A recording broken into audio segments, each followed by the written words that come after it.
If I was a beginner in the gym, this is the full body workout I would not be skipping. The first movement we're starting with is a dumbbell goblet squat. I love this exercise because if you haven't been able to progress to a barbell squat, this is a great first step. You can learn the technique and build up your mobility. And then you can move into a regular barbell squat later on. I want you to perform 10 reps of the squat, and then you're gonna go straight into dumbbell seated shoulder press, single arm. Again, I love this exercise. The barbell shoulder press can be a slightly awkward movement for a beginner. So all you need to do is take a seat on a box or a chair, keep it in a nice neutral position, and you wanna make sure your arm is in line with your ear at the top, so it's not coming too far forward, especially if you've got really tight shoulders. So you're gonna do 3 exercises in a row: the squat, a left arm shoulder press, a right arm shoulder press, and then you're gonna have a rest for however long you need. Generally as a guide, probably 90 seconds to 2 minutes. Once you've done those 3 working sets, we're gonna move on now into a kettlebell deadlift. You can also use a dumbbell for this one if you don't have a kettlebell available. I like the kettlebell because it puts you in a really nice position at the bottom. The deadlift can be a bit of a tricky exercise to master as a beginner, so the kettlebell makes it really easy for you to get that position at the bottom. It's really important we maintain a nice neutral spine. We don't want any curving through the lower back. Just like before, you're gonna do 10 reps of the kettlebell, and then we're gonna move into a single arm dumbbell row.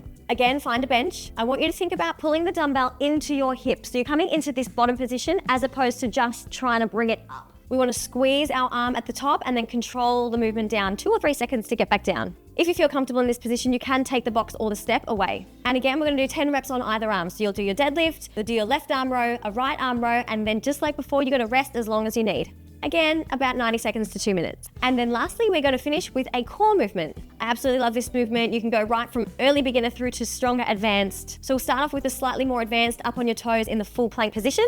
I want you to think about keeping your hips really nice and still, so there's no twisting movement of the hips. Feet nice and wide so you have a nice solid base. You want to keep your core nice and tight and engaged. If that feels too challenging, if you keep lifting your hips up, you can come down onto your knees. Still keep that nice core strong position. And I want you to do 10 to 20 reps on either side. Depending on how it feels, let's go for 2 to 3 sets of this. Again, with about a 60-second to 90-second break in between each set. And that is it. That should be a nice, super simple workout for you to get started with. Whether you're at the gym or at home, give it a go and let me know how you go.